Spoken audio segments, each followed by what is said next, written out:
திரு முத்தரசன் தொடர்ந்து பேசுங்க. இந்திய கம்யூனிஸ்ட் கட்சியினுடைய மாநிலத்தில் முத்தரசன் பேசுறேன். கோகுல்ராஜ் கொலை செய்யப்பட்டு பல மாதங்கள் ஆகிறது. கோகுல்ராஜ் ஒரு தலித் இளைஞர், படித்த பொறியியல் பட்டதாரி. அவர் கொலை செய்யப்பட்டு பல மாதங்கள் ஆகிறது. அந்த கொலை வழக்கில் யுவராஜ் சம்பந்தப்பட்டிருக்கான வழக்கு பதிவு செய்யப்பட்டிருக்கிறது.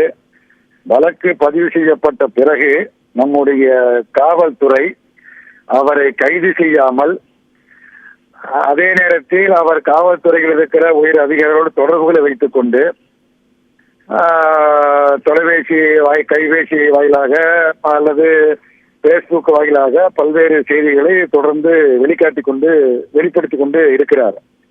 தமிழ்நாட்டில் சட்டத்தின் ஆட்சி நடைபெறுகிறதா என்கிற கேள்வி எழுப்பப்படுகிறது. தமிழ்நாட்டில் சட்டத்தின் ஆட்சி நடைபெறுகிறதா?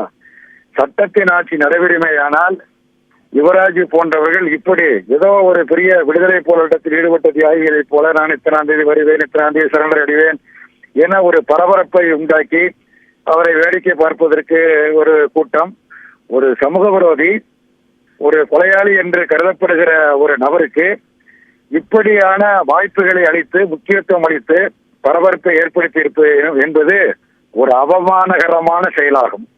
தமிழ்நாடு காவல்துறை தனது கையாளாகாத தனத்தினுடைய வெளிப்பாடுதான் இத்தனை நிகழ்ச்சிகளுக்கும் காரணம் என்று நான் கருதுகிறேன். குறிப்பாக தமிழ்நாட்டில் நடக்கிற பல்வேறு கொலைகளில் அதில் முக்கிய குற்றவாளிகள் கைது செய்யப்படாமல் வெளியில் விட்டிருப்பதும், அவர்கள் இஷ்டத்திற்கு அலைந்து திரிவதும் தொடர்ந்து நடைபெற்றுக் கொண்டிருக்கக்கூடிய சம்பவத்தின் ஒரு பகுதியே இதுவும் ஆகும்.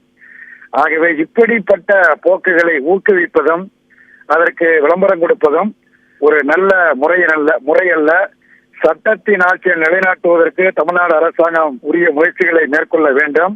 இப்படிப்பட்ட சமூக விரோதிகளுக்கு தமிழக காவல்துறையில் இருக்கிற உயரதிகாரிகள் துணை நிற்பது, ஆதரவாக இருப்பது என்பது தமிழகத்தில் சட்டத்தை நிலைநாட்டுவதற்கு பயன்படாது.